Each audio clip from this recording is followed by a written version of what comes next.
Good evening, YouTube. Good evening, folks. If you're watching an archive version, you might want to fast forward by 12 minutes to the top of the show. Otherwise, yeah, let's have a good one. All right, okay. Just gonna...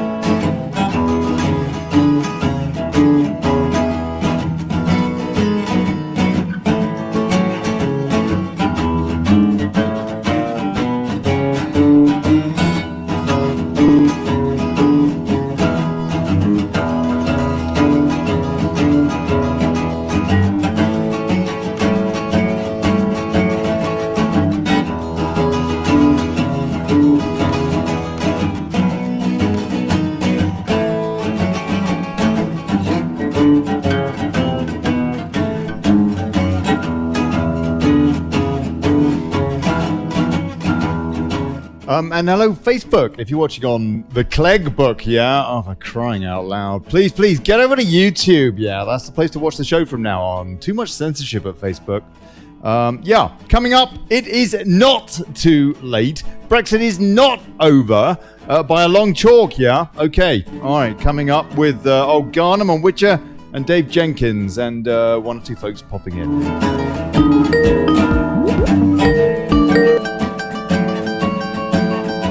Hey, Witcher, hello, mate. How are you, man?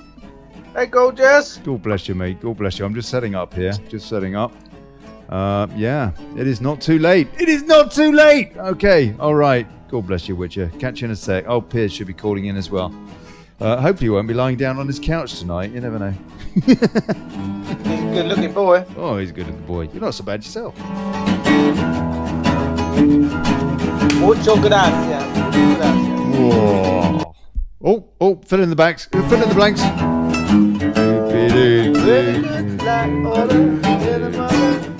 Like a whole lot of fun.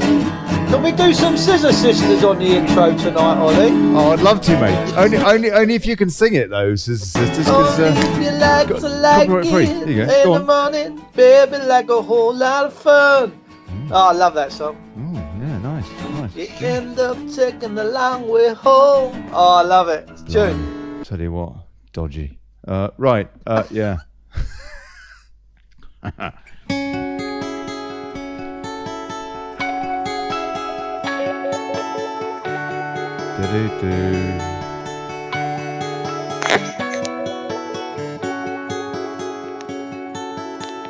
we playing? What is this?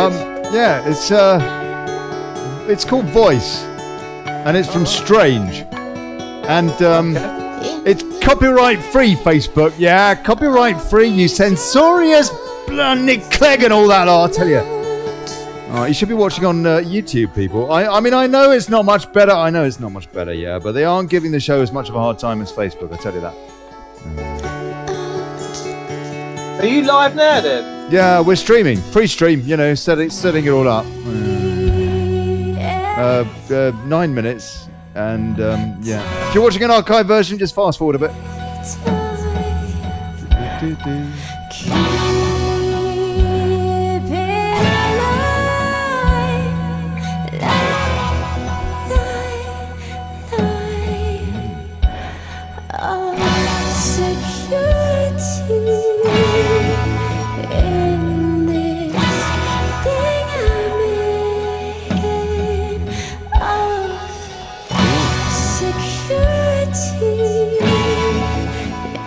Yeah, no bloody security was Schengen, I'll tell you that.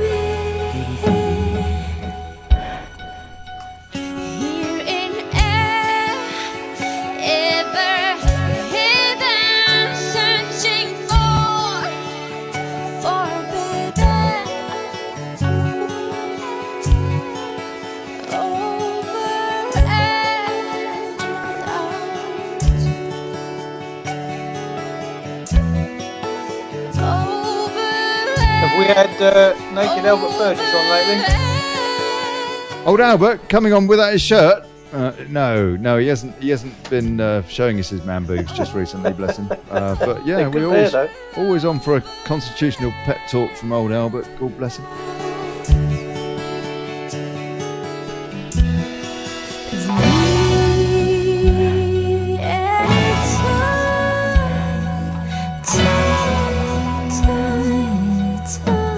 Do.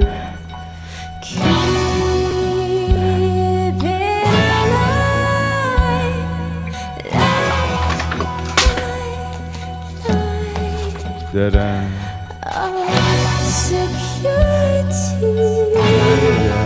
in this thing I'm in. Security in this thing I'm What about democracy?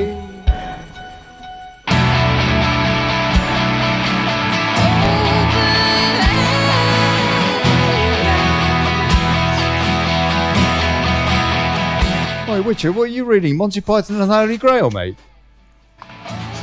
Holy Blood and the Holy Grail. The Holy Blood and the Holy Grail.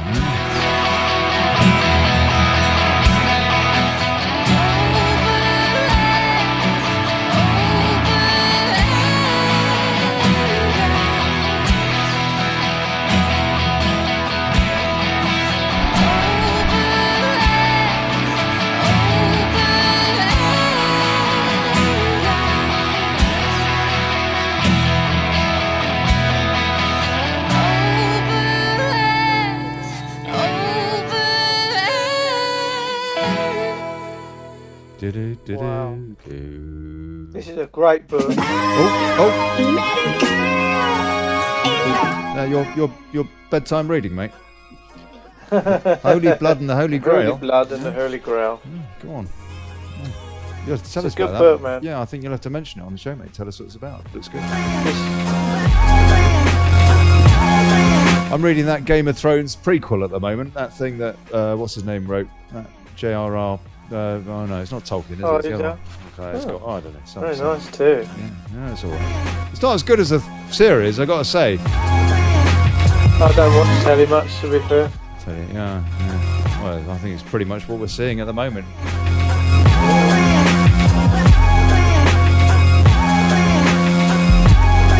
Have you ever wondered why Friday the 13th was superstitious? Hey? What's that? Have you ever? Do you know why Friday the 13th is suspicious? Superstitious. No. Why? So it says here, these orders were to be opened everywhere simultaneously and implemented at once. At the dawn of Friday, October the 13th, 1307, all Templars in France were to be seized and placed under arrest by the King's men. The preceptories placed under royal secretion, their goods confiscated, and most of them were killed. So that is why, and that was issued on the order of Pope Clement V, indebted as he was to King Philip, and it was all about the suppression of the Knights Templars. So that's why Friday the 13th is superstitious. It's because in 1307, all the Knights Templars, the ones, a lot of them had their throats slit. What about the 12th of April? Is that suspicious? Yeah. Probably. Jacques de Molay. Oh, happy days. This is a great book. The Holy Blood and the Holy Grail.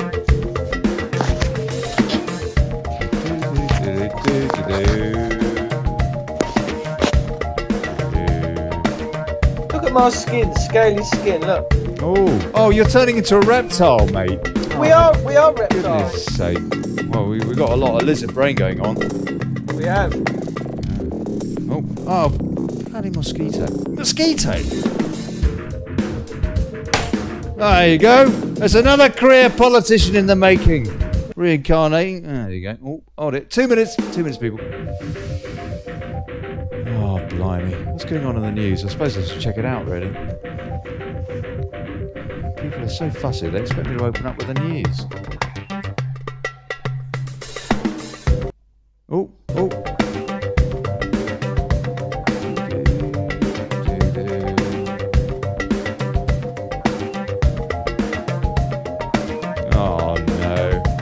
Theresa May again. I'm so sick of her in the news, I tell you. Smiling there with old Merkin. Merkin the Gherkin. Merkin the Gherkin. I tell you, I prefer Larry the Pussy. Sorry, we're not gonna have any more Theresa May's pussy jokes tonight. That was last night, and it was all your fault, Witcher. All your fault. I'm always the instigator. Terrible. It's your influence. Oh, where's that Piers bloke? Is he calling in or what?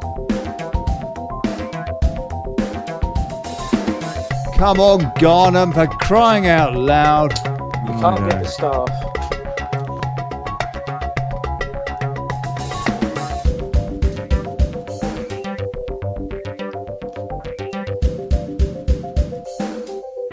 Do-do-do-do-do. Blimey, tell you what. Thank goodness you're efficient, Witcher. Oh. Oh.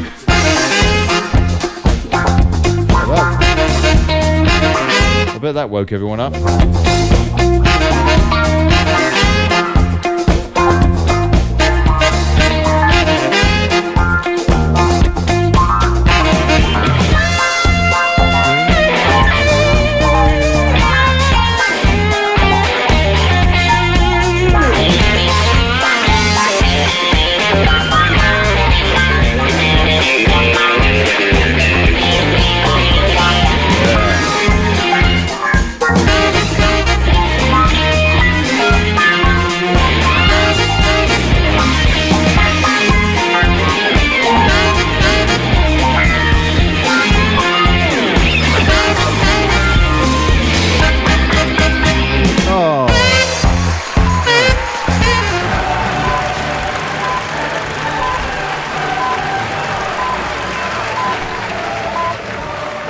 Hey folks!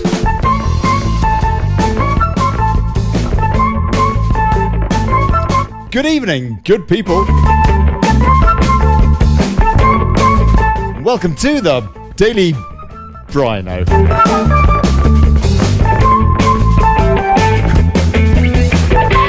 Holding democracy to account, fighting for self-determination, and exposing plutocracy. I'm Olly Connelly. Thanks for turning up.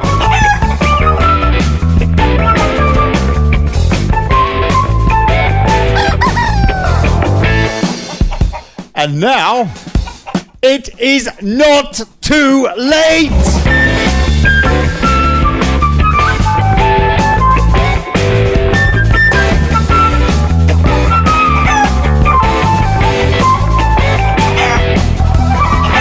It is only too late when the EU has our armed forces, yeah, i.e. PESCO. Look it up, folks that don't know what that is. The morons. People are conditioned. They live in the matrix. It is our job to balance MSM propaganda with truth. We stop trying at the cost of our country and our culture. Activists for democracy Dave Witcher and Piers Garnham, who's probably lying horizontal again, are with us now. Or I don't know if Piers is actually. I think he's trying to get through. And Dave Jenkins is on his way, coming home from work. Taking your calls on UK national number 0330001124. Numbers at the top of the page. And we'll see you in the comments. On YouTube, yeah, on YouTube. That's gov.ly/live.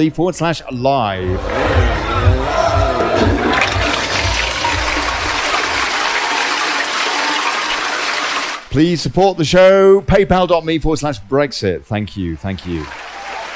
Running on fumes, I really am. And share the thing, all that. And if you're watching it on Facebook, Clegg Book, yeah, for crying out loud, you should be watching it on... please on YouTube. Look, I don't want to in any way shatter this beautiful community on Facebook. But the fact is, which it's taken a long time to build up and all the rest of it. But the bottom line is that there's no point just singing to the choir. We need to be reaching out across the aisle, a broad church. Yeah, we need unity across all groups, disparate groups.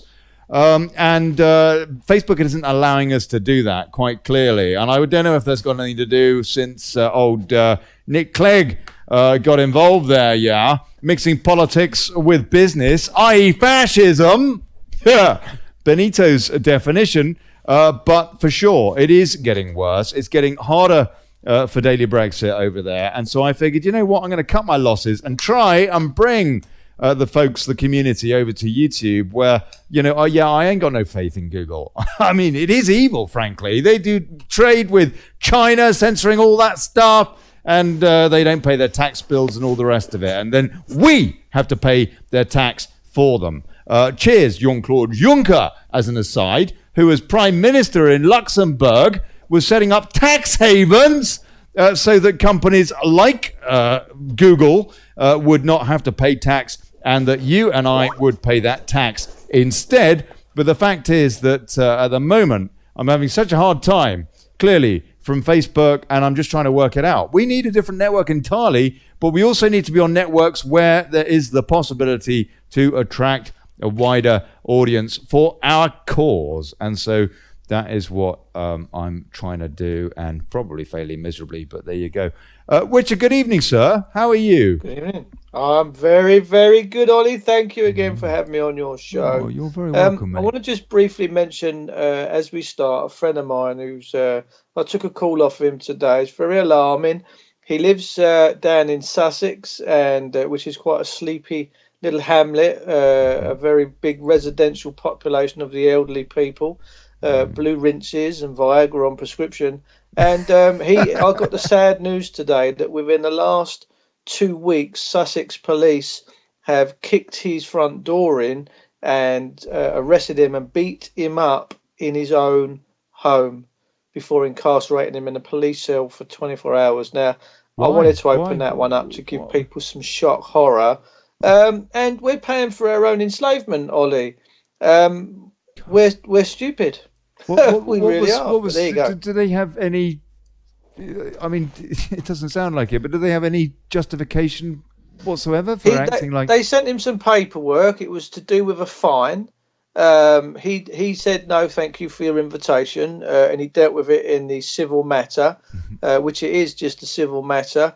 And they decided that they didn't like that. Their feathers had been ruffled, so they come round to his house with all their weapons on, in their squad cars with all their mace spray and tasers, took his door off its hinges and beat 7 bales of rubbish out of him. So welcome to the EU, people. Welcome to the EU, the Soviet Union of England.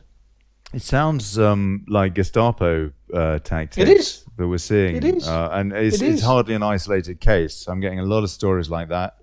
Yeah. The worst stories that I hear so often is, and I know folks are fully aware of this that watch this show, are the kids that are getting, parents are having their children confiscated by the SS, social services, on no grounds.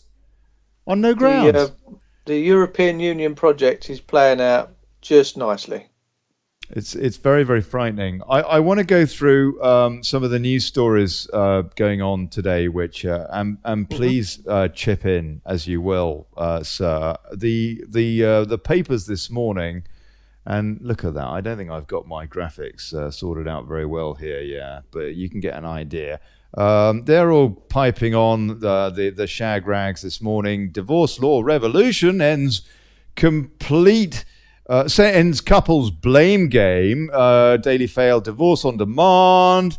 Metro, divorce is made easy. You know what? It just seems to me that there's a bit of an irony here. We're trying to sort out our divorce from Brussels, aren't we? When you have a divorce, by the way, there's an audit, isn't there? There's an audit. Both sides, they say, these are my financial interests and what have you, and then the judge or whatever, the magistrate works out a fair kind of settlement between the parties involved, allowing for the kids and all the rest of it, allowing what they put into the relationship and stuff like that. Anyway, they're less interested, clearly, in the divorce of the country, and they're more interested in what is an important story as well, I guess.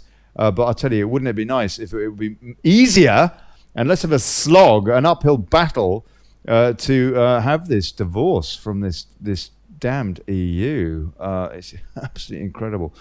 Let's see, oh, blimey. Let me just see if I can just improve the graphic here a wee bit. So Ollie, it's like a solicitor working on a divorce case for you for 2.5 years and coming back and saying, actually, I think it would be a good idea if you stayed with your wife.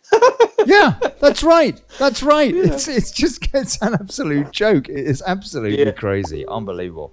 Find it. Okay, right. Okay, got a graphic slightly better there now. So hopefully you can see that, folks.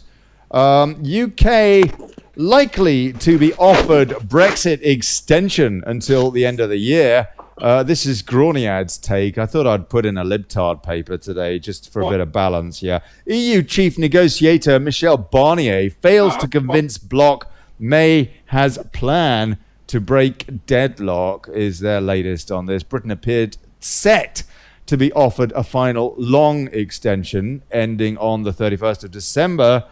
After Donald Tusk, the European Council president, said granting Theresa May her request for a shorter Brexit delay risks damaging uncertainty for businesses and citizens. It's like we've been hearing this, for 2.5 years or something, Dave? Is it even worth repeating this? I am sick of the word Brexit. I really am. Democracy doesn't exist. I'll tell you why.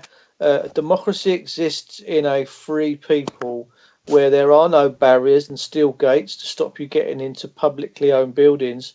Once you take that away and everything goes up and the shutters go up and the steel bars and men with machine guns come out, democracy fails and tyranny ensues, and that's actually what is happening right now. And I just hope where we are. All the listeners are paying attention. That is where we are. And the show today is about...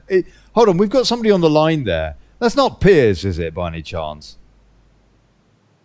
Hello? Hello, it's Dave. Dave Jenkins, God bless you. Thank you so much indeed. Just got back from work. Look, Dave, if you've got if you've got a camera button there and you want to press it, then I'll...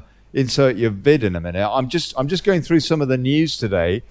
Dave Jenkins, who's been campaigning outside of Parliament on our behalf, on behalf of our sovereignty, for years now. And I met him.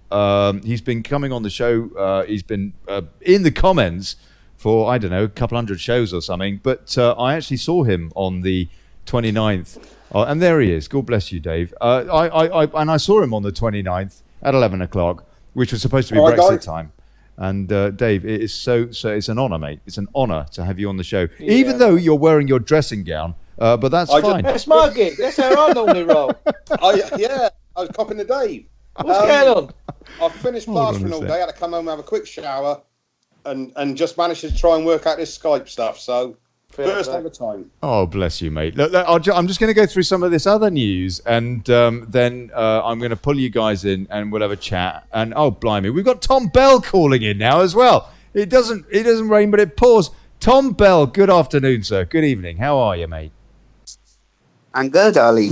Tom, just hang fire there. Hang fire. Okay. Let me get through this news segment, and then we're going to get going on this. But we just touched on, old Witcher was just touching on really what this show tonight is about. First of all, it's a bit of a pep talk for all those that are thinking it is, too late. Brexit's not happening. Didn't happen on the 29th. It's not going to happen on the 12th. It is going to happen. We've just got to keep persevering. Yeah. So that's point one. And point two of this is convincing people and educating all those damn... I'm sorry I call them remorons. I should be more polite. But, I mean, for crying out loud, you're conditioned.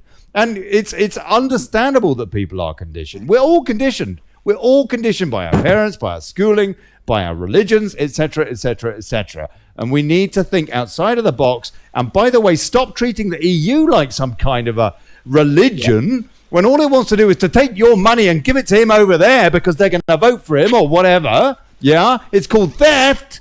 Wealth transfer. Theft! And all the rest of it, we need to get people to think outside of their box, outside of their conditioning, and so on and so forth. So anyway, that's what this show is about tonight. It really is about the Matrix. And indeed, the movie was very telling. But before we get into that, I just want to go through one or two of the other stories going on so that we... Oh, hold on. Who's that? Oh, for crying out loud. Blimey, that is in my ear. Is that you, Tom? Could you please stop farting into the microphone? Right. Okay. Mute yourself when you if you hear that again, please mute. But anyway, just until we get... Okay, I'm gonna mute you for a sec. And we will just go through those just to see what fake stream, how they're covering it. And I know a lot of you get sick to the pit of your stomach hearing about what they're saying and watching the BBC. I know some people get physically nauseous, including Piers Garnham, for example, who might be on in a bit. But the bottom line, from my point of view, it's kind of like the art of war. Know your enemy. And so that is why I go through kind of what they're doing. So, for example, in Express, May to pull final gambit to force MPs to agree to Brexit deal. UK voters will be angry. And that's their headline. Theresa May will agree for Britain to take part in European election to receive a further Brexit extension to reach an agreement with the Labour Party, but may cause the election to serve as a new referendum. EU expert Darren McCaffrey suggested. Wow, actually, you know what? That is potentially quite exciting, no? I don't know. What do you reckon, Witcher? I think if this pathetic excuse of a government did pan for another referendum, I think it would be an utter free-for-all. But I know that the result would come back. There would be more people saying, we've definitely got to leave, because they have infuriated the British people. Because whether you voted to leave or remain, it doesn't matter. That's not the issue right now. The issue is everyone's been watching these puppets handle this situation in such a tragic, devastating, carefree way. They have failed to implement the easiest of policies to grow food, to put our industry back, to shore up our fishing waters, to make sure that we can fish and police our own waters. They have done nothing, and that's the right. Real travesty. Yes. But if they did hold another referendum, I think more people would vote leave. Okay, let's just Theresa May is set to meet with the leaders of the European member states. They continue and express in Brussels on Wednesday to seek a further extension to the Brexit process. The Prime Minister is expected to agree everything, probably, to new terms binding Britain to take part in European parliamentary elections in May to get extra time to draft a new withdrawal agreement with the help of the Labour Party. But European Union expert Darren McCaffrey told Euronews the Prime Minister could see the European election turn into a new referendum on Brexit. Let's have a listen and see what he says. And I think almost certainly Theresa May is going to commit to that this week. They will spend tens of millions of pounds on it. I think there's still a hope in London, though it's pretty small. That will make some people really angry, wouldn't it? It will, definitely. And we may well see those elections turn into a de facto referendum, actually, which could see a very great polarisation of views in Britain. But Theresa May's slim hope is that somehow, over the next couple of weeks, her and Jeremy Corbyn do agree essentially on a type of customs union, and it does get through Parliament, and that at the last minute she can cancel those elections, whether it be, on the 22nd of May, the day before. That's still a slim hope. I think in reality, though, they are going to have to fight them. And you're right, a lot of people will be angry that we are well over 1,000 days since Britain voted to leave the European Union. And right at this moment in time, it's now looking at a prospect where Britain could potentially still be in for at least another year. But if you're a Leave voter in the UK, you're pretty angry. Mr. Jenkins, it does seem to me that this actually could play in our hand. And it actually, aside from the UK, it seems to me this is very good news for people that realise the reality of the EU across our beautiful European continent. with our friends. I mean, the French, for example, they're burning EU flags in the streets, the yellow jackets. And I don't know. I mean, what do you think? In a way, they could be just shooting themselves in the foot and fastening EU implosion by having us in that parliament with, for example, the Italians and so on and so forth, no? Yeah, I sort of agree somewhat, but also then I think the Lisbon Treaty going to be fixed as well. Well, now hold on, you're breaking up there, sir. You're breaking up there. Please, Dave, repeat that. Please repeat that, because you're breaking do something up. Before the actual. Right, I was just saying. Basically, we're going through this rigmarole now in this country. When it comes to Europe, according to the Lisbon Treaty in 2020, there can't be any more referendums. So I don't know how it's going to work for these other countries unless the whole EU sort of implodes on itself. Maybe that's the only way it's going to work. I can see anyway.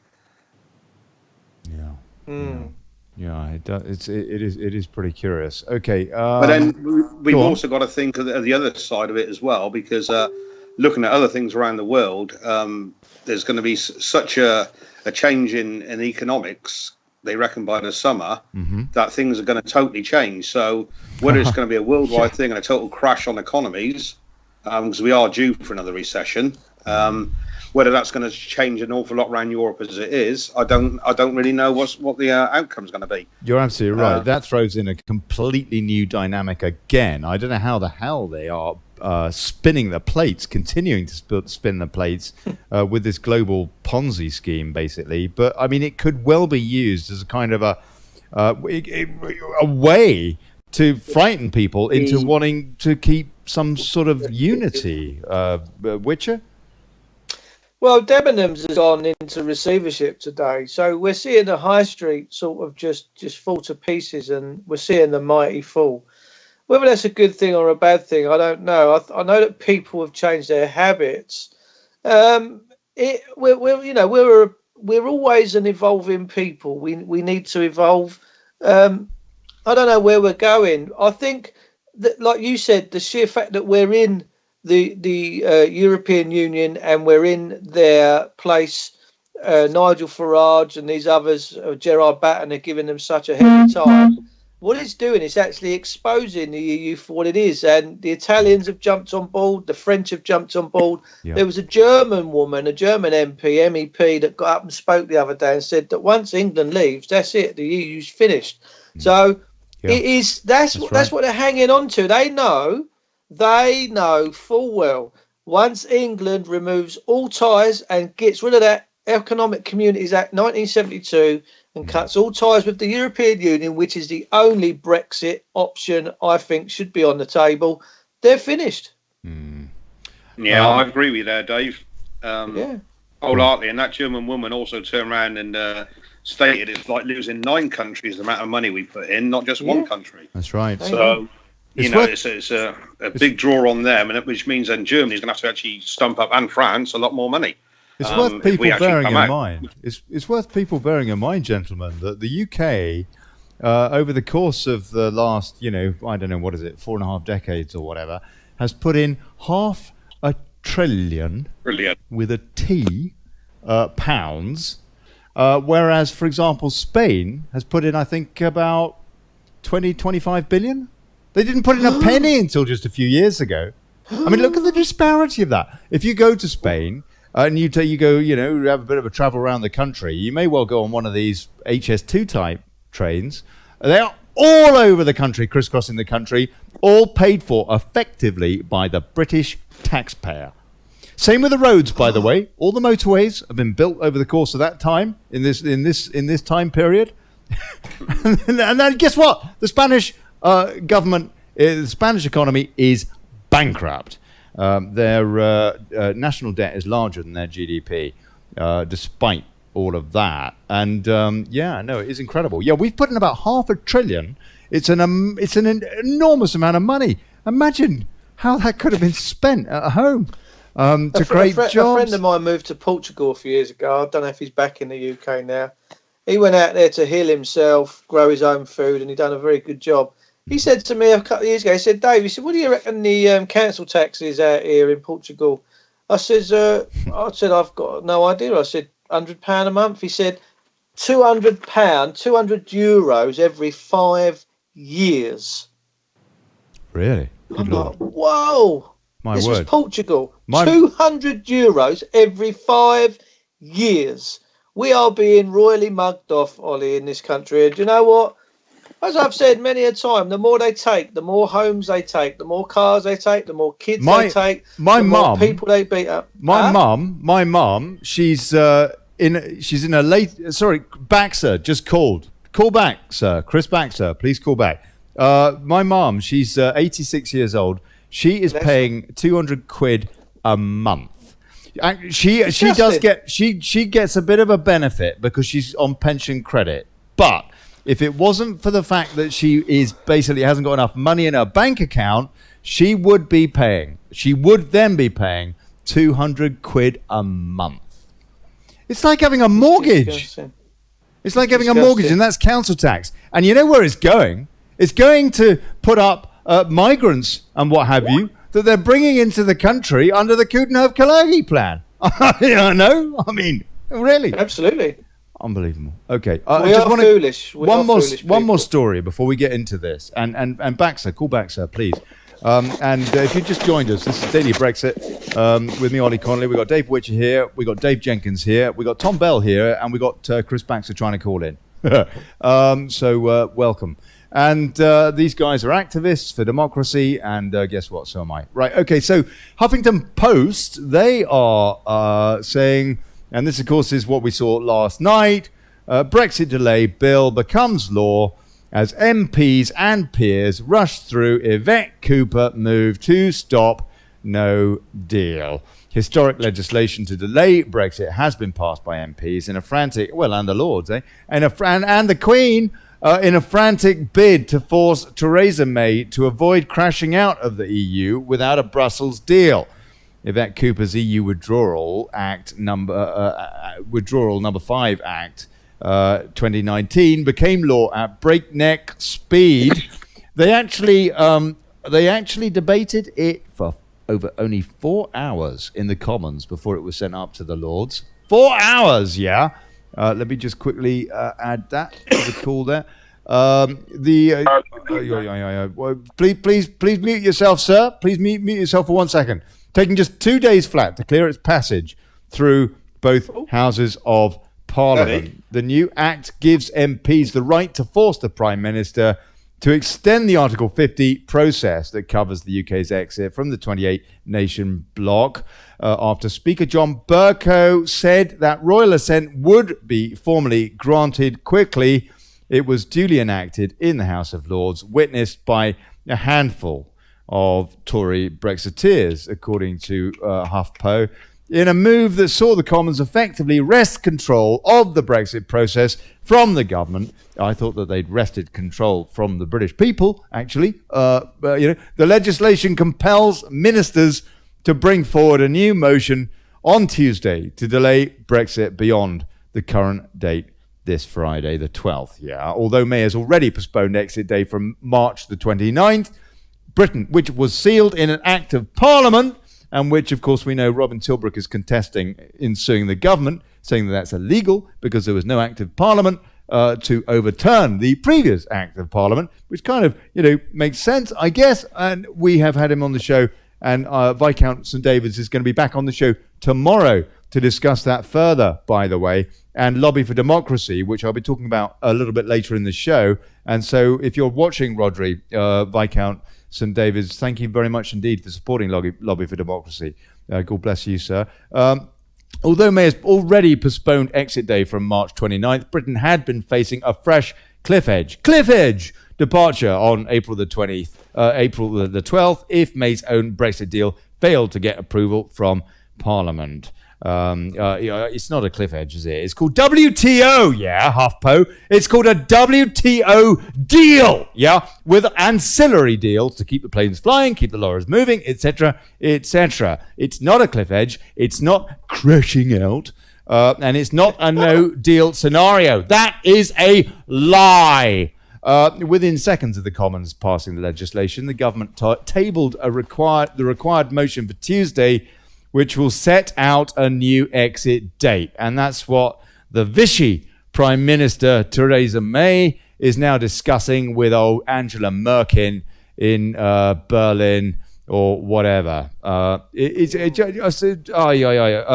Jenkins, please, sir. I just find this absolutely incredible. Democracy has been crushed underfoot by this duplicitous SW1 set, the Commons and the Lords. Is there any other way to look at this? Well, I'm not too sure whether... Does this supersede what Robin Tilbrook and that are doing back from the 29th? Because anything else surely is charades afterwards, isn't it? Exactly. That's right. Everything else is scratched. If the High Court agrees that the government has broken the law, then all subsequent legislation is scratched from the record. It does not apply. But this judiciary is a Blairite judiciary. Carry on, please. I say they should be held accountable for that as well, then, as an act, and basically been taken to court for it, as far as I'm concerned, because they know exactly what they're doing, and they're just trying to fool and scam the people. So, if it is, to me, it's fraud. Everything they're doing now is fraudulent. I agree. And if that was me or you doing that to anybody else at any company, you would be held to the highest, and been basically put in prison for this, as far as I'm aware. Because fraud is one of the biggest things going. Yeah. So to me, everything I can't see Robin Tilbrook things getting through. Then, to be honest with you, because we just don't have the finances to keep it backing. As far as I'm concerned, was it Gina Miller's was 1.2 million? I think we've got around 65,000 in the kitty at the moment. So I don't know how we're going to manage unless a lot of Brexiteers all put a pound in each and let's go. But it's getting the word out. They're going to need to do that, and they need to go to the EnglishDemocrats.party. If somebody could please confirm that and put the correct URL in the comments, I'd appreciate that. But I'm pretty sure it's EnglishDemocrats.party where you can go and donate to that cause. I'll try and check that myself now. But it seems to me that is not enough on its own, because this lawsuit from solicitor Robin Tilbrook, who is the chairman of the English Democrats, so politically minded as well as a legal brain, because this judiciary was politicized under Tony Blair, and ever since. That to me is a big concern. What do you think about that, gentlemen? Butcher? Well, sometimes, Ollie, when I'm getting a bit passionate with my missus and I'm taking my time, she says to me, will you get on with it? And I go, oh, yeah. So we need to get to the chase. We need to cut to the line. I see this Brexit, and I'm going to liken it to something that happened about 20 years ago. We started preparing in this country, and this is the mentality of us, the British people. We started to prepare for an event called the Millennium Bug. Yeah. We all Y2K. thought that we were going Project back Fear. to Doomsday, to square wheels. That's right. On the time of when 1999 became 2012, that we spent, but nothing changed, Ollie. So the point I'm getting to, if we leave the European Union, repeal the ECA 1972, come off the statute books with that, everything will continue as normal. Nothing's going to change. The hysteria is out of control. We need to find common sense again. The Germans are still going to want to sell us BMW cars. Probably. Yeah, I imagine they will. We don't actually get too much from the European bloc, especially food-wise. My missus is a vet nurse. She said to me a couple of months ago, we're all panicking at work because we can't get this vaccine from Germany. They've stopped sending it over. Well, they don't want to sell it to us anymore. They don't want to sell it. They want to go. Their chemistry labs to go bankrupt or something. Do they? I kind of rather doubt it. If they can make the vaccine in Germany, surely we can make the vaccine here. Yes. We are massive inventors. We give the world the internet. We give them the jet engine. We give them the railways. We are not stupid people. We need to realise that. Just one other bit of I wanted to add something to what I just said, though, because I don't want people to give up hope with Robin Tilbrook, because I'm not pushing it a lot, as is, for example, Graham Moore, and we should all be very, very grateful for that, for what Graham's been doing with that, and other people as well. The one thing I would add, before people feel, Olly's being defeatist about the Blairites and the judiciary, we have to hold their feet to the fire. And the way we do that is by, for example, this initiative, which I've been discussing with Lord St. David's, who was on the show. He's guarantoring that court case. And he came on the show to discuss it in some detail. And will, in fact, be on the show tomorrow night. With one or two surprise guests as well, and Robin Horsley will be with us as well to discuss it in more detail. He is very keen, is Rodri, Lord St. David's, in this idea that some of us on Axiom Curb in that community, that part of the Brexit community, were thrashing out, called Lobby for Democracy. And Lobby for Democracy is basically where you go into the lobby in the Palace of Westminster, as is your democratic right, to lobby your MP and your elected representatives. And if you do it peaceably, there is nothing that they can do. It's completely within the law. It's all totally cool. So we need bus loads, coach loads, packing that lobby out so that they, in their Westminster bubble, see us in our numbers, not just once, but day in, day out, day in, day out. Not just packing the lobby, but packing the, what's it called? St. Stephen's Hall, I think, next door, and the Westminster Hall, the very seat of our British democracy that dates back about 1,000 years or so. We need to be packing out all of that space, and we can perfectly legally. It is our right. It is our parliament. It is our building. Those people are there on license. We can vote them out, and we will do. We will do. We will not put up with these duplicitous Conservatives, these duplicitous Labour people that say one thing in their manifesto and then ride roughshod over democracy. We will not put up with it. And we need to make sure that they see that eye to eye, eye to eye.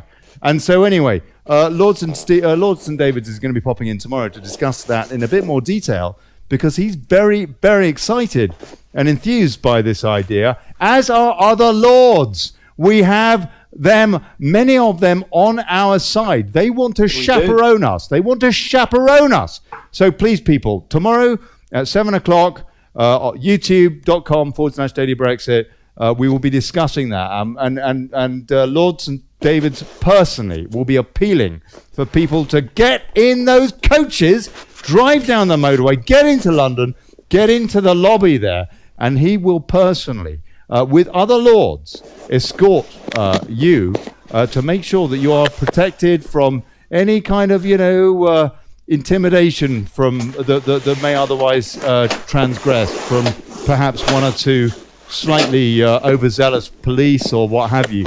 Hey, we have a broad church here. We are. I don't care that he didn't mean it. The fact is that Cameron was right, that we are all in this together, yeah? And now somebody is really rustling their microphone. It's very, very... But anyway, yeah, so that's tomorrow. But look, things are moving on, and there are ways, and that will back up. That will not only hold the parliamentarians to account a little bit more, but also the judiciary, the media. Please, somebody stop rubbing your microphone on your crotch or whatever. I think it's Mr. Witcher. It's very noisy. I'm just going to mute you for a sec. I just want to get this out there, because I want people to realise we've got people on our side, yeah, from all over, despite the number of people that we think or thought were on our side, but actually they're still supporting a Conservative Party by not, still being under the whip. How can you be under the whip of the Conservative Party when or the Labour Party when they are clearly lying to democracy? They're just thrashing democracy. I'm sorry, Mark Francois. I'm sorry, Kate Hoey. I would give you a cuddle. But the fact is that I cannot respect your politics where you think it is okay to sit with a party that despises the British people.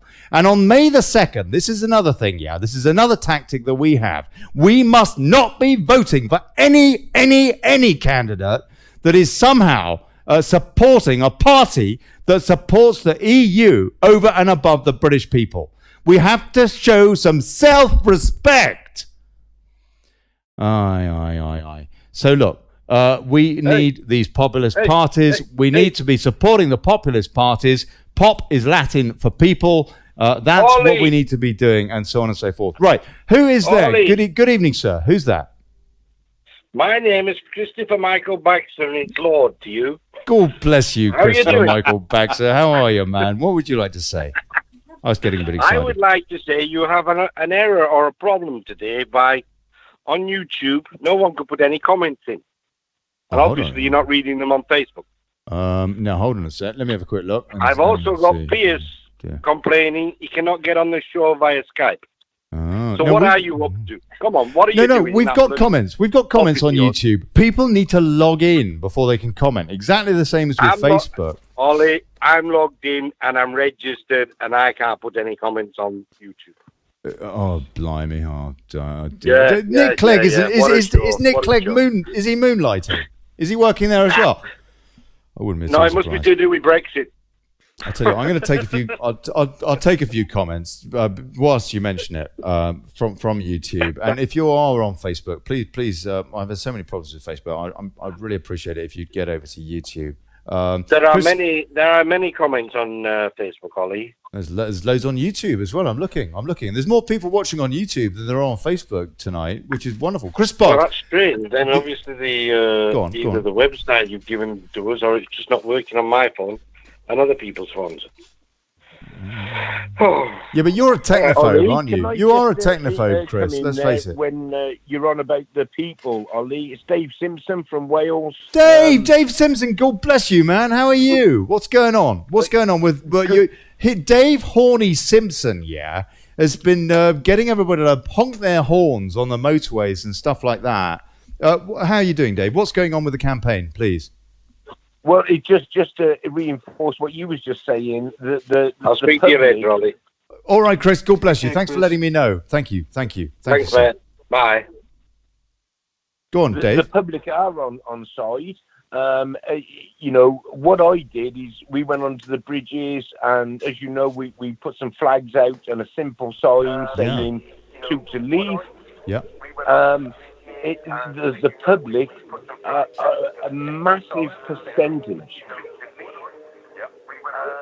Go on. Look, folks, when you call in, do us a favour and mute yourselves until you're speaking, because otherwise it's harder to hear other folks on the show. Dave, please speak up, close to your microphone. So you're getting good support from putting the flags over the bridges, the overpasses. Ollie, can you hear me? Who's that? Oh, for crying out loud. Facebook's blocking me from sharing your video. Oh, yeah, there probably are. Yeah. Hey, Nick Clegg, how are you? Anti-democratic, illiberal git. Yeah, sorry. Who's that saying that? I've shared it 34 times on 34 groups, and they've started to block me. Oh, yeah, they don't like it up on. They don't like it up on. We just got to keep doing what we can. But I don't know. You might have been reported by an overzealous group moderator or something. 34 times is very keen. I'm really grateful, but it's very keen. An overzealous group moderator. Yeah. Dave Simpson, can you hear me? Yes, Ollie, I'm still here. Right. So tell me, please, what you're doing. Explain to everybody what you're doing. What's the name of your campaign again? We're just Yellow Vest Bridge protesters. The aim of the game is to give the public a bit of confidence that people are out there. And it gives the people in the cars confidence that when they toot their horn, they're getting involved and feeling part of the team. It's expanded now. I had some boys up from Swansea. I've had boys from Bridgend, Bristol, Swindon. Our aim is to do the whole of the M4, or as much as the M4 this Saturday as we can, just to get out there in the public. I put a video up, and it had like 50,000 views in 12 hours. Wonderful. Of us on the bridge. Awesome. People tooting their horn. If you want to know the reaction to something, get out there and talk to the public on the street. But by doing the bridges, if you count the cars, it's quite a difficult thing to do, obviously, but it's coming out about 83%, Ollie, of cars, really, as opposed tooting, as opposed to giving us the V sign. You know, there is some Go on. Bad reaction. I'm not going to deny there is some bad reaction, but it is minimal compared to the good reaction. Now, people are asking me, what's the point of this? The point of this is that if we can get large numbers of the public out on bridges, that will give them confidence when there is marches, when there is places to go. Yeah. People haven't got the confidence because they think marches and demonstrations, there's going to be trouble there or violence or whatever. Me or you wouldn't be worried that is going to be the case, Ollie, because we're used to going like Davies. I've seen Dave in Swindon, and I've also seen him in London.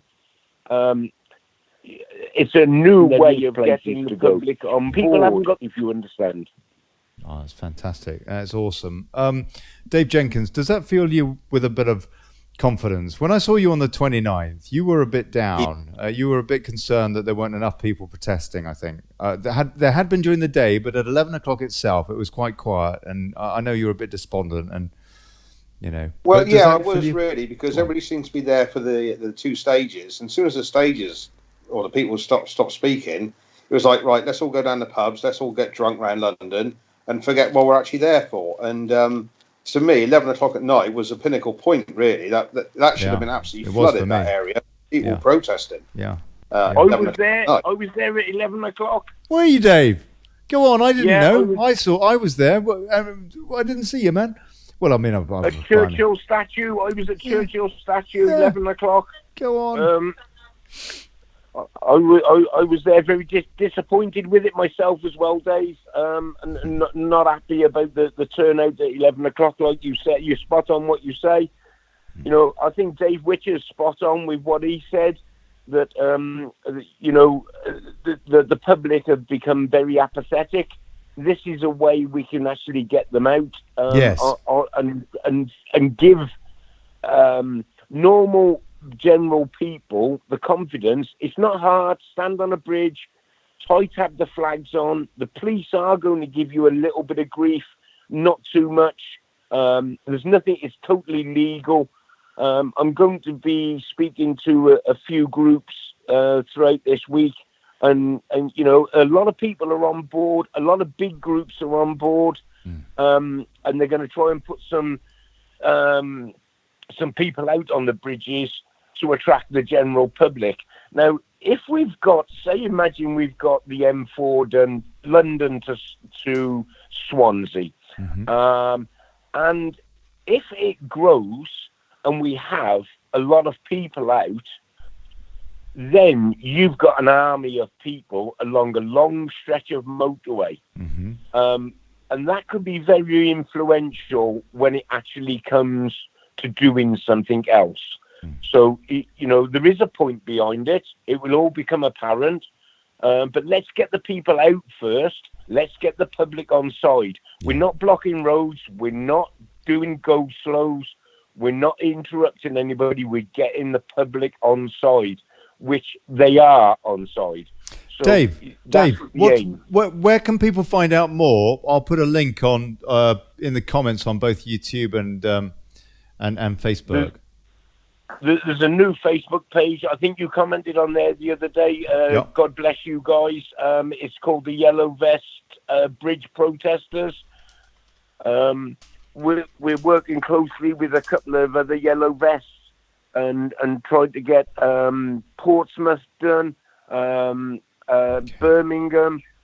We're trying to do other motorways as well, M5, M6, M42, and of course the M25 has got to be the ultimate goal at the end of the day.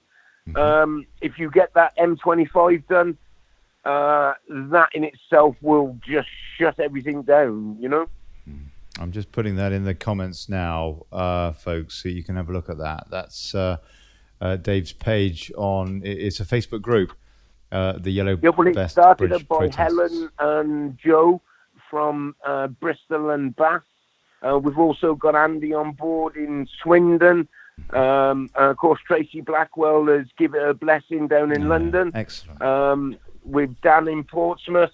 We've got a lot of people on board, and we're trying to get this up and running. It is a new idea. It is fresh, but what it does, it gives people a bit of confidence of going out there and actually doing something instead of sitting on a keyboard and moaning.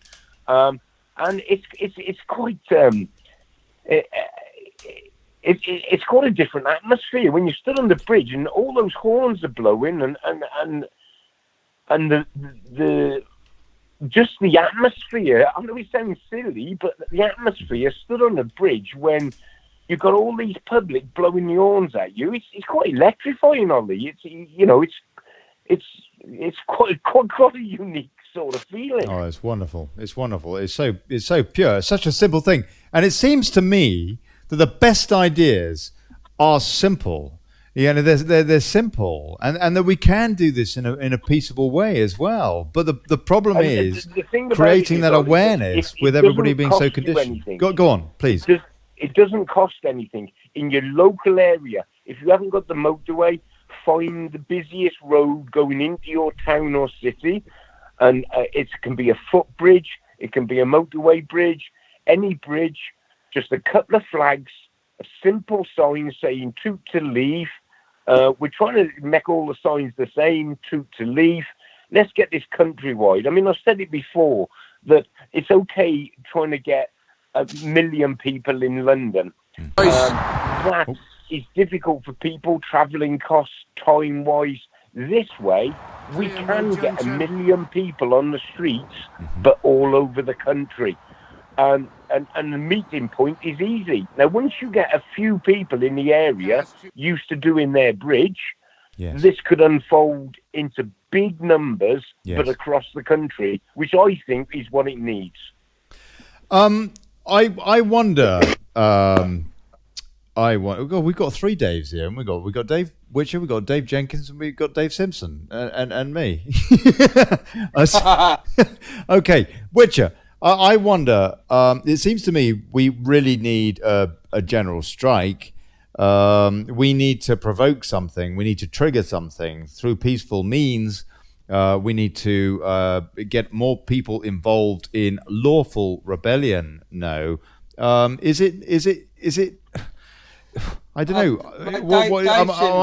Am I missing something? What's your take? And I want to find out your take after this, Jenkins. That's just an amazing thing to do. Fair play for getting out there, getting on them bridges and getting everyone tooting.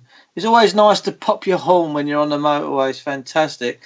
I've been in lawful rebellion as a sense, Ollie, for a long time, well over 10 years now. And I just turned myself off from the system. I said, no more. You're not having my energy no more. I'm not doing your paperwork. I'm not getting involved with you. And it breaks my heart, really, to have to take that line. But we're in some dodgy times. If all taxation was being used for the streets, the roads, the kids, everything was safe and we was all hunky-dory, I'd be participating, no problem. Yes. But we're not. We're not in that situation. We're just being abused. So I looked at myself and thought, well, what can I do? Can I go and drag Theresa May out of her building? No, of course I can't. 1 million people could. But in my life, I can withdraw myself. I have that ability to do it. So I did it. I took that decision. And that in itself is lawful rebellion. I'm saying, no more. You're not playing with me. I'm not for sale. You also are a believer, are you not, that people really, really should subscribe to the ancient idea of no taxation without representation? Well, there you go. I'll show you a little picture. This building was built in 1100, and that's the Temple Church in the centre of London. All the stones for that building were dragged over from Jerusalem. It was built by the Knights Templar and consecrated in 1185 by a patriarch of Jerusalem. I know all the old knights laying in the temple. I know all the history and stuff of England. I don't know why I do, but I do. And we always used to. There always was no taxation without representation. We still kind of really we do have that an ability. You know, people out there with their council tax, they get their demands through for £200 a month. Well, if someone was just to look at that and go, actually, no, the no taxation without representation, I'm going to pay £5 a month.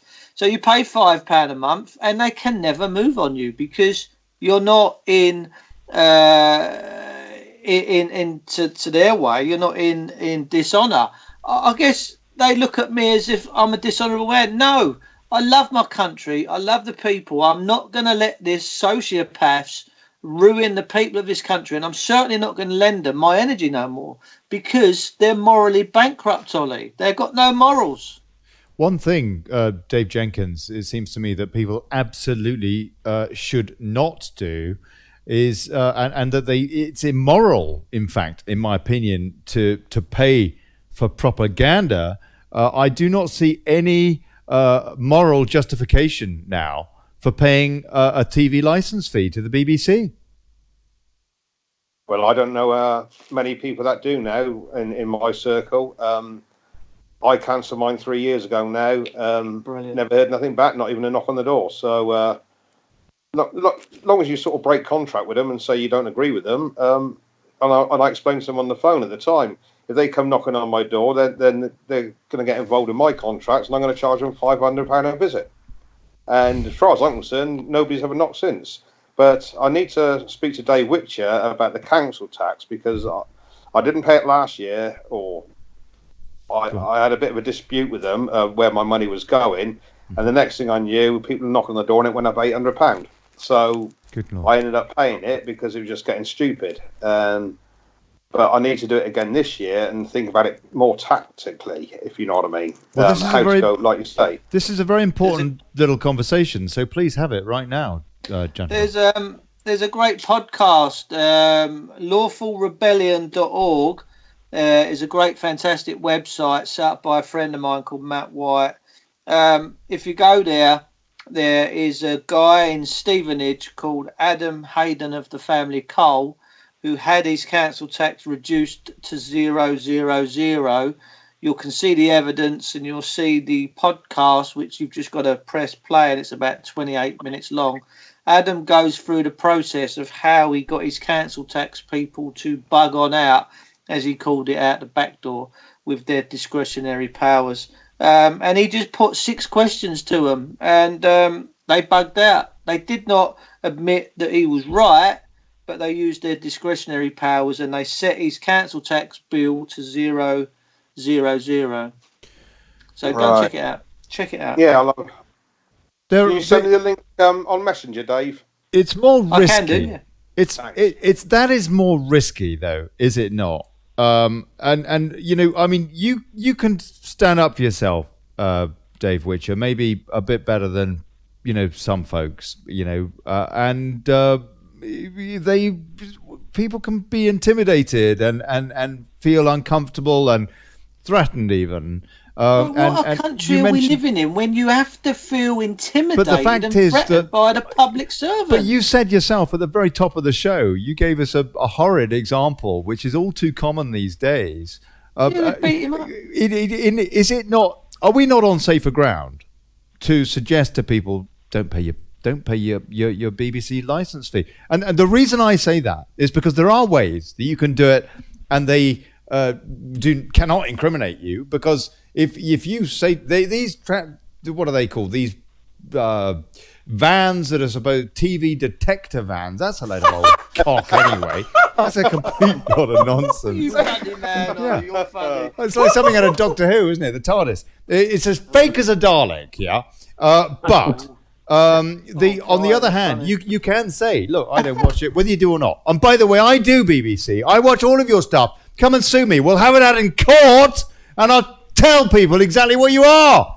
But anyway, look, the thing is, though, you can do it in such a way that the BBC just cannot sue. They've got nothing on you. Nothing on you. If you So, there's loads of guides Ollie, online. Hold on, Dave. what Let me. you do with- Whoa. Sorry. Just let me finish this. And the thing is, it seems to me that we all need to do that and to get the message out for people to do that. Because if enough people did, and the BBC were losing enough revenue, what we're effectively doing is cutting the tongue from the head of the snake. And that is extraordinarily potentially valuable. If you hit the BBC, the establishment will go, oh my goodness, what's going on? They really, really will. They really, really will. It's central to the whole MI5 type thing, to everything. Everything is central to their propagandist campaign, and has been actually since Churchill said it years ago. He said it's a propaganda vehicle. It's very, very useful. That was decades ago. It is so much more so now. And I don't know. Okay, so please, Butcher. 10 years ago, approximately, I laid it all out on the table. I laid everything that I had in my life that I didn't want anymore. And I laid it all out on the floor. And I thought, who's the easiest target here to have a play with? And it was the BBC. It just jumped out at me. And it was at the time of Savile, the revelations, and all this other stuff going on with the paedophilia. And I thought, you know what? That they covered up for decades. Go on. So what I did, I cancelled the BBC licence. I phoned them up and said, cancel it, send me my money back. And they did. 2 years come back. And then they wrote to me and said, well, actually, we're gonna write to you every 2 years. I said, I don't think you understood what I said. I told you to jog on. Don't contact me again. And no one ever has been from the BBC. And this myth about them having a detector van is laughable and tantamountable. But nonetheless, I laid it out. But that was back then. And now I can tell you, this is a fact because they've reported on it themselves, there is over 3 million households in England that cancelled the BBC. That is brilliant. Yeah, it is. It is. I do wonder. It's the same with the shag rags. I wonder actually how much they are now propped up by plutocrats, by plutocracy, because their figures, I mean, like Independent, for example, they lost their, they're now partly Saudi owned, aren't they? The same folks that are springing up all the mosques around the country and sponsoring the imams to preach not moderate Islam, but Wahhabism and Salafism and all this misogynistic little old cock. Incredible. They now are also co-owning the Independent. But the Independent, of course, it wasn't making any money as a rag, and they've just got this terrible online thing that they do now, which is an absolute joke, where they just campaign for nothing but a second referendum, it seems to me. But anyway, we have got some other folks in the call here, and I seem to be neglecting people. Who is there, please? Because I don't really know how to use Skype. Can you hear me? Tom Bell? What about you, sir? Can you hear me? Well, look, pipe up if you want to, and I'm going to read a few comments. Can I just say, Ollie, please? Very quickly? Yeah. I'm one low back, but I didn't realise how low it was. What I've got a feeling is with the BBC, and this is only my own personal view, I think in about 3 or 4 years' time, they will scrap the licence, but what they'll end up doing is putting £10, £15 a month on your council tax. Yeah, you're right. Then your house will then have to pay every house. And I think they will actually gain more funds by doing that. Probably. That's only my personal view. I think they will end up scrapping it, and they will just put it on the council tax. It's just another form of just adding it on, because any council tax you get, you don't actually see a complete breakdown. Now, I'm self-employed. If I'm doing a job for somebody, they ask for a complete breakdown, I've got to give them it to show exactly where all the funds are going. All I'm getting at the moment is a letter off the council saying, you've now got to pay £1,600 a year. It's like, well, for what?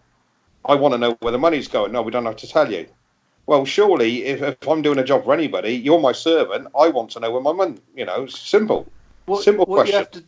What you have to do with a council is put them in a very uncomfortable position and back them into a corner, a bit like Dad's Army, when who do you think you're kidding, Mr. Rittler, where we had nowhere to go everywhere we turned.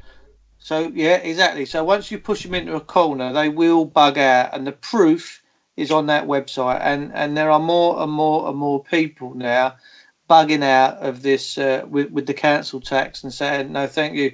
A lot of people are doing it under UCC 1-308 without prejudice. and that's a fantastic remedy because it's a reservation of all your natural rights within the system, and they don't like people knowing about that. So there are more and more and more people that are saying to the councils, no thank you, no thank you, no thank you.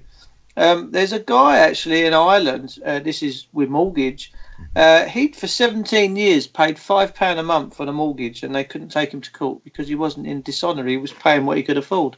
You can't get blood out of a stone, but I encourage the system to take more homes, to take more children, to take more cars, because you'll hang yourself quicker. So get on with it. Okay, let's take a few comments before I close up. Thank you so much, gentlemen. It's really good to hear from you again. And you, Dave Jenkins, thank you so much indeed for popping in tonight. I really appreciate it at last. Is anybody going down to London on Friday? Ah, yes, right. Good call out. Okay. There's a big bike show apparently going out. About 1,000 bikes. I'm going. 1,000? About 1,000 bikers going to the outside the House of Parliament and making a lot of noise. Brilliant. Yes. You know, you would know. You've been out there, so many days now over the course of the last couple of years. I understand, Dave Jenkins, that there have been taxi cabs outside in Parliament Square just stopping in the middle of the road for an hour or so. Or you tell me, for how long? And how often has that been happening? Because I haven't heard anything about that on the mainstream media. Normally goes on every Wednesday and Friday. They keep one lane open for emergency vehicles. Right. But it's normally there for about 3 hours. And they just go around the whole of the Westminster Square and just block the whole system off. Can anybody correct me? I have not seen a single news story about that anywhere. Nowhere. You never will. No. Unbelievable. It's a bit like when you got 300-400 yellow vests going around on a Saturday in London. You don't see anything at all on it because, well, we've been told everything's got the D notice on. Anything to do with Brexit, if you're for it, it's all got the D notice. This is why when outside Westminster, when all the cameras are there, it's all the EU flags. They got them exactly pointed where they want them, just to show about Europe all the time. But you get around the corner and there's hundreds of people protesting. You never see them. That is why you need to refuse to pay for propaganda. Don't feed the monster. Cut the tongue from the head of the snake. Don't feed the BBC. Don't buy shag rags. Amanda Rolfson's asking me what shag rags are. Anything that is on that counter in the newsagent is a shag rag. Any of the tabloids, the broadsheets, the whole ruddy lot of them, a lot of old distractive crap. Sorry, please, Jenkins. Yeah, sorry, I didn't say anything. I think it was that Dave. It was me, Ollie. Go on, Dave What are you worried about the not being shown in the mainstream media? The traffic on the M4 motorway has 26,000 cars an hour.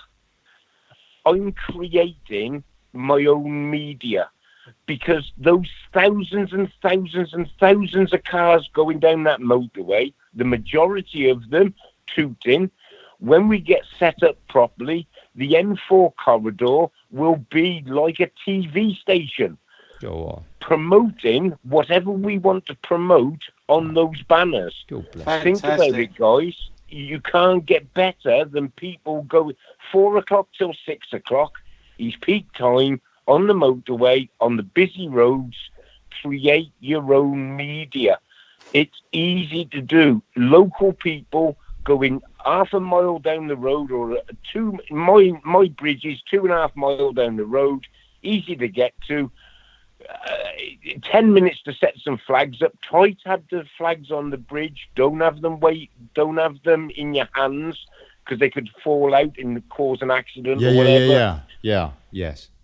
But we are the amount of people that know about it doesn't. You can't rely on the mainstream media. You can't. But if we create our own media. What a way forward, guys. I can't emphasise enough. And ambulances have been putting their lights on coming down the motorway, mind. We've had lorry drivers galore, all the public services, bus drivers And now in the routine of beeping me as they're coming round the island, the local bus drivers and the National Express, nearly all the National Express, they're all tuned in. So it just gives you that feeling of solidarity in the country. And I think it's the way forward for the public to get on board. Yeah, brilliant. Wow, absolutely awesome. Awesome, awesome, awesome, awesome. Thank you so much, everybody.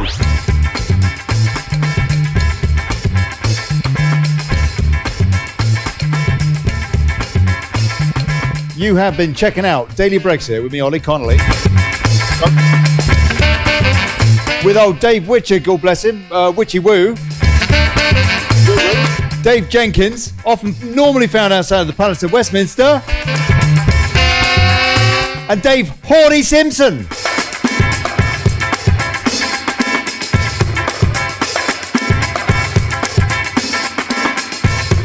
Because we've got motorway cameras now. See that, thanks. Here we go, guys. There's a 40 speed limit now on the M4. Thanks for you've got to get the message. There you are, guys. We've got plenty of cars that are giving us the thumbs up. Absolutely fantastic to see that democracy is not going to be put to bed in Torvoyne. I know the leader, Anthony Young, won't be very happy. Fantastic, fantastic. Go and check that out. The video's on in the comments. The democracy in this country is not going to die. And damn right. And big cheers to Baxter for calling in, Tom Bell, and all the calls. I'm sorry I didn't get all the calls. I don't know. They all get lost in the system. Tomorrow, Lords and Davids popping in, lobby for democracy, and with an update on what's going on with Robin Tilbrook's court case suing the government over their illegal extension of Article 50, as they are citing. And, well, blimey, I'll tell you what, I'm not a legal bod, but I absolutely so hope so. Robin Horsley, Bruges Group, and the great Brexit debate is going to be with us as well. And I think we might have a special guest as well, possibly from the DUP.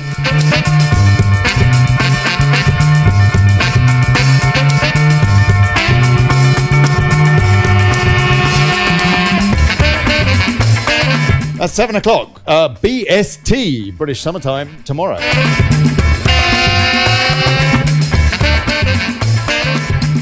Thank you, everybody, on both Facebook and on YouTube. It's really awesome to see more people are on YouTube. That's really cool. I really appreciate it. God bless you. Here's to us, and bugger plutocracy. Yeah.